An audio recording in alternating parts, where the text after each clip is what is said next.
Federal government moves to unlock 23 trillion naira pension funds for national development.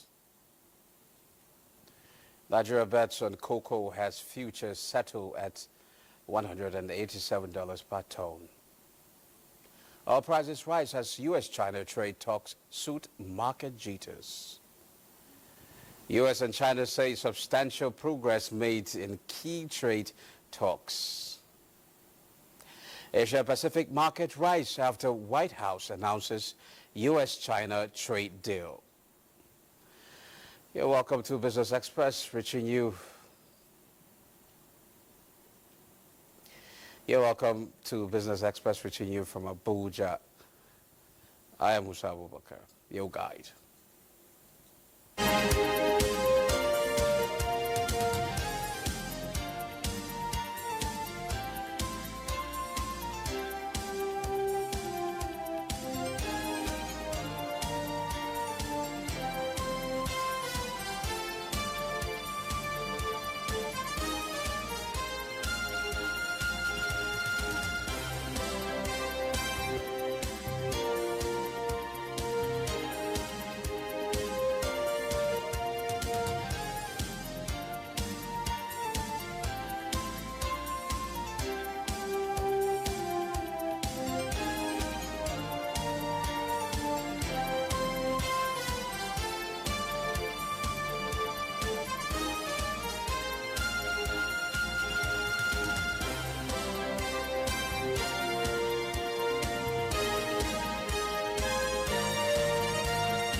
Now let's bring you up to speed with business development. Nigerians and businesses operating in the country are bracing for tighter financial conditions over the coming months, anticipating both higher interest rates and elevated inflation. According to new data from the Central Bank of Nigeria, CBN, in the Business Expectations Survey, the CBN found that 75.4% of respondents cited high interest rates as a major constraint on business activity, the top concern across all sectors. This sentiment is echoed in the Inflation Expectations Survey for the same period, which reveals that the businesses foresee a rise in borrowing costs and inflation levels over the short to medium term. According to the survey, respondents expect the monetary policy rate to remain elevated, and many anticipate further tightening as the CBN continues its inflation tightening or targeting efforts. The survey shows a clear expectation that inflation will rise over the next 12 months, driven in part by higher energy cost, exchange rate, pass-through, and structural supply-side constraints.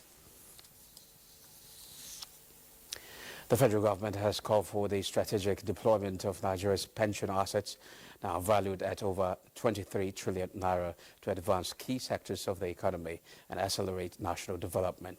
Minister of Finance Wale Edun made the call at the 2025 Pension Industry Leadership Retreat held in Lagos.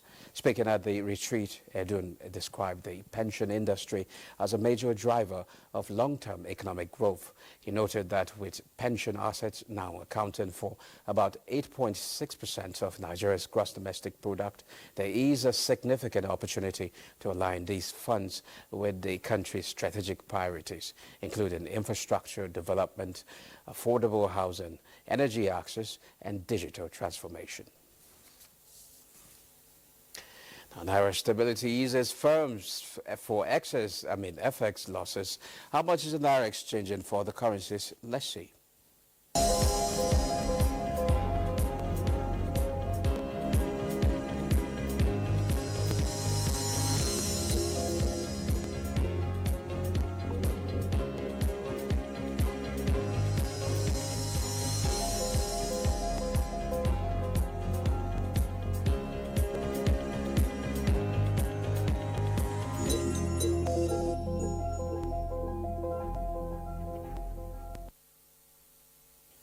In our discussion segment, the youth population represents a vital force for economic growth in any nation. About 70% of Africans are young people, and globally, over 50% are under 30 years of age. In Nigeria, 70.8% in Nigeria are under the age of 30, and empowering the demography is essential for sustainable growth. Now, to speak on how government economic reforms can empower youth in Nigeria is business development expert Kolawale Kainde. You're welcome to Business Express. It's a pleasure once again to be with you. Now, by now you must, I mean, it's very obvious that the youth population is quite huge, but less productivity. And from your own business development perspective, what do you think should the country, should the government do to address some of the challenges that youth face today in our, in the country today? Nigeria grapples with multidimensional poverty, and for Nigeria to get out of this, they have to use a multidimensional approach, and which is what the federal government has done. Since the administration of the President Bola Ahmed Tinubu came up, you see that there had been series of youth intervention programs that speaks to whole cadre of all classes of youths within the economy. And when I mean all classes, we could separate them based on their skill sets. Of course, you know from the statistic you just reeled out now, the median age of the Nigerian average, the median age in Nigeria is about 17, and you see that about 50% of our youthful populations, about 50% of our population is below 30. What that tells you is that there is a need for the government to address unemployment in a strategic way, and that's what the government has done. I will reel out that for you. There are interventions that speak to the less skilled youths, which you could call the people. How will be specific about those programs so that for our, people watching? As in specific about the... Okay, like the Nigerian Youth Academy speaks to development of digital skills, empowerment, and increasing access to world-class training. There's some other interventions like the National Social Intervention that speaks to basic skills, speaks to artisans, and all of that. So you know that for people that's a little bit technological savvy, access to intervention programs such as the 3MTT, the Nigerian Youth Academy, and of course, when you talk about the normal, the one that speaks to artisans, you talk about the super. So these are interventions that speaks to specific demography within that youth nomenclature. So based on your assessment, these programs are currently running, and how much difference has it make? You will agree that when you talk about skill development and human capacity development, it doesn't happen in an instance. And if I don't have the statistics of the number of enrollment, but let's look at the student loan. We know that a lot of more than 74 billion naira has been disbursed. What that means is that children, youths, and students that do not have access to tertiary education now have access to tertiary education. That's a big win for the Nigerian youths, and I think I should applaud the president for that. Now, talking about the 3MTT skills, that means we're looking at 3 million technical training technical skills, and that's a lot of if you ask me. However, the federal government has not been able to train 3 million technicals, 3 million youths for those technical skills. But there is a growth within that space. I think the government has done close to 1 million of that. And like I mentioned, to digital skills, digital literacy, it's a really important avenue that we should look at. If you look at what philanthropists, business moguls like Bill Gates have mentioned, they narrow down to the fact that AI is going to wipe away a lot of jobs. Of course. And that is happening every day. What do I mean? Typically before, if I want to design an Excel templates. I need to get an Excel, an expert in Excel, but I can use ChatGPT to do that now. And our youths are technological savvy, and they're doing quite a lot. A major win is what is happening in the creative space.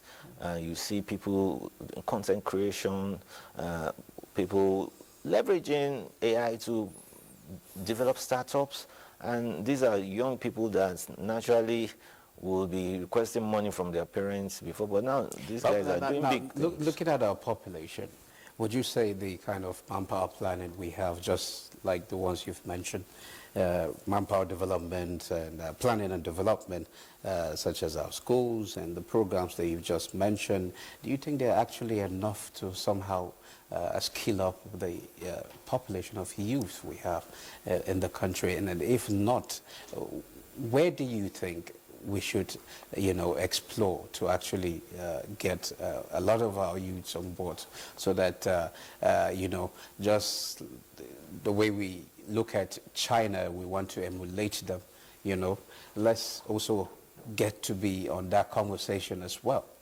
You just mentioned in your reportage that the federal government is looking at unlocking about 23 trillion naira from the pension fund.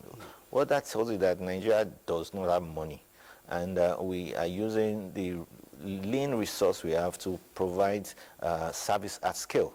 We have barely scratched the surface, considering the number of youths that we have in our population. But this is a very good move. Is a very good move in the right direction. There's a lot more to be done. The federal government is doing, but we also expect the state governments and other stakeholders to also join the fray.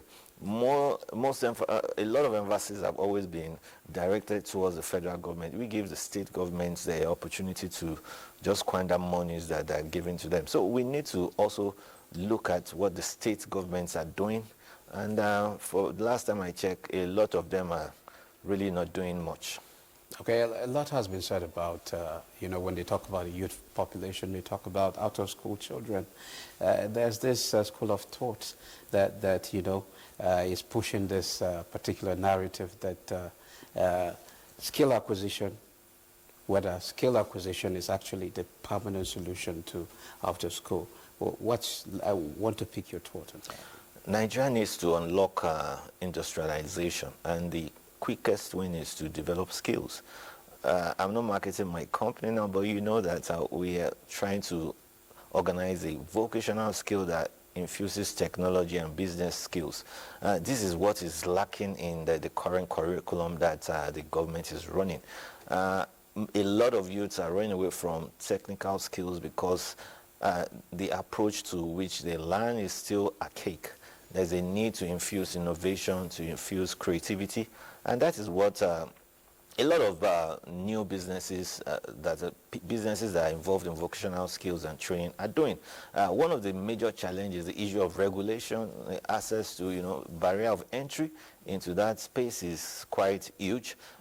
Getting government regulations and ensuring that you comply to requirements are quite very difficult. So entry is a barrier, and government should look at how to streamline processes so that a lot of people can actually come into that space and offer a multi-dimensional vocational skill scheme that will make a lot of people, not only youths, even people that had a job, older people that need to re-enter the labor market. The one thing that we lack is we lack a robust skill development system, and if we're going to be like China, we don't focus like youth. Is it just the system, or is it the issue of implementation? Because a lot has been talked about this issue, and it has always been on the paper, but when it comes to implementation, it's something different. You're very right. After you see a series of training,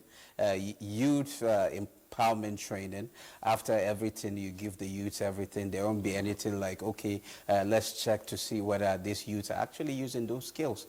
And in some cases, you find youths will now take those, equipment, they sell them out there. That's You a good understand? observation you've I made. think we still need to, don't you think we still need to do more to make sure that, okay, after we've given them this training, make sure that they're actually doing well, paying, somehow contributing their quota I to society. quite agree with you, Musa, but if you have a faulty system, implementation will become Who challenging. fixed the faulty system? So That's the question. that's the Who fixed idea that we need to feel when you have a skill empowerment training, let's say for a smartphone skill empowerment training, and you do a smartphone skill empowerment training for just 2 days, you're just gifting the participants money, because that is, they definitely cannot acquire that skill in a long while. We have a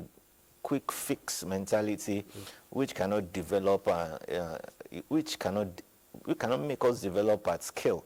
So we need to look at the programs, probably some areas you need to lengthen the programs, deepen the curriculum, and these are what we're saying. Fantastic, you can have things on paper, but when you talk about implementation and execution, you need to look at how deep this implementation and expectations are. You agree with me, there are a lot of skill empowerment programs that not the federal government, a lot of other stakeholders the stakeholders provide, but when you create a skill acquisition program that's just for 2 days, 3 days, and you expect them to become world class, I think that's a joke, and it's not going to happen.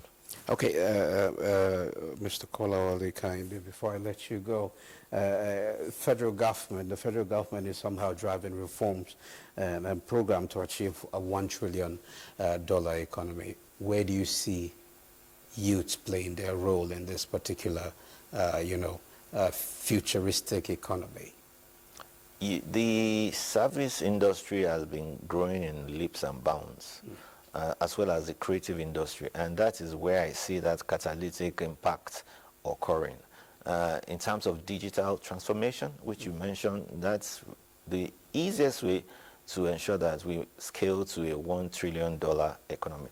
Of course, that's a tall order, but I know that if the federal government and other stakeholders can really invest in youth development and creates just like what the federal government has done, a youth bank and some other interventions, I'm sure that we can reach that. Somebody says there is no unreasonable goal, there's just unreasonable timelines. So it depends on where you want to see and where you want to put these issues at. Okay, thank you very much, Kolawole Kinde. It's a pleasure having you on the program. Thank you so much, and have a great day. Now, in a bold move set to redefine aviation risk management in Nigeria, the National Insurance Commission, NICOM, has officially unveiled the revised insurance regulation on leased aircraft, ushering in a new era of clarity, compliance, and investor confidence in the country's aviation sector. The revised regulation, according to NICOM, addresses a long-standing regulatory gap, ensuring that insurance policies on leased aircraft are not just an afterthought, but a mandatory, transparent, and well-defined part of lease agreements. That the insurance market aligns both with the desire of the government in terms of local content and also the agenda of the lessors and financiers in terms of putting their eyes where their money is, in being able to have a say in where the insurances are placed. So it's a win-win for everybody. Leasing of aviation aircraft will give the operators the needed advantage they've required. We have also had this problem of insurance on dry leased aircraft in Nigeria. The world expects that we place the risk in the international markets, because all the while they raise concerns about the capacity of our local markets. It's important to note that yes, the insurance industry has been open, which will give access to more aircrafts. With the amendments in the guideline, the airline operators have a very conducive environment.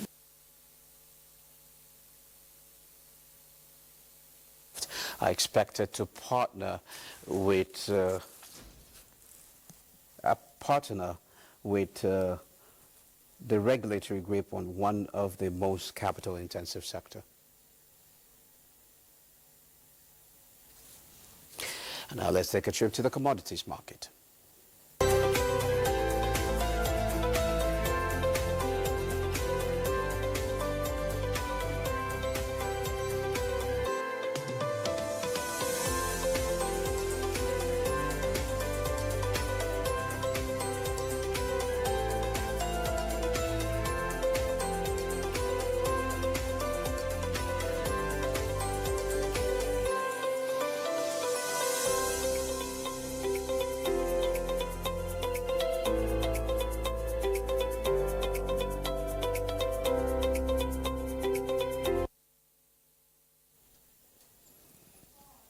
And now to energy market, oil prices rose on Monday after both sides in the U.S.-China trade talks over the weekend thwarted their progress, which lifted market sentiment that the world's two largest crude users may be moving towards a resolution of their trade disputes. Brent crude futures climbed 27 cents to $64.18 a barrel. U.S. West Texas Intermediate crude futures were down or were trading at $61.30 a barrel, up 28 cents from Friday's close. Both benchmarks increased more than $1 on Friday and gained over 4% last week, notching their first weekly gains since mid-April after a U.S. trade deal with United Kingdom made investors optimistic that economic dislocations from U.S. tariffs on its trading partners may be avoided.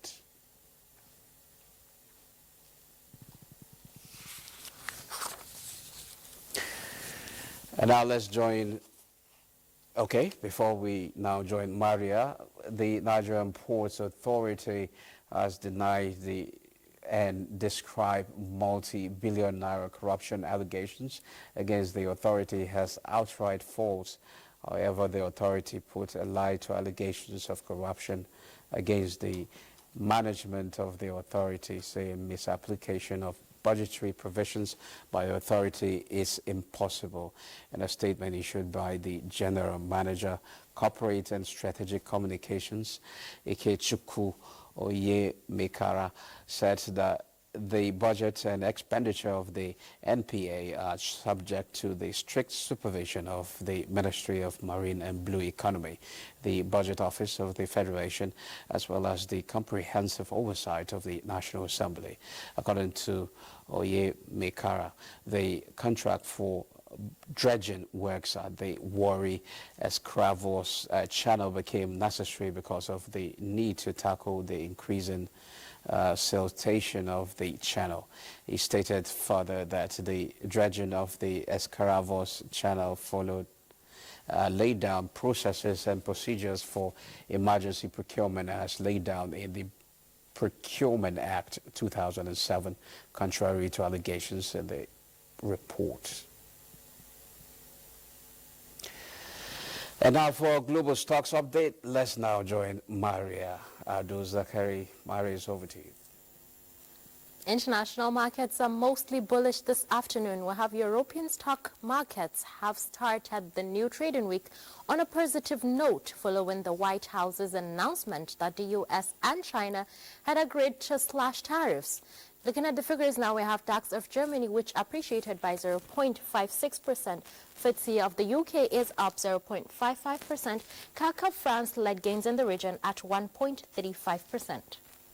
Asia markets rallied Monday after China and the U.S. announced a trade deal, including a 90-day pause on tariffs and a drop in reciprocal tariffs by 115 percentage points. The Nikkei 225 of Japan gained 37,644 or 0.38%. We have Shanghai Composite of mainland China at 3,369 points or 0.82%. Hang Seng Index of Hong Kong is in green at 23,549 or 2.98%.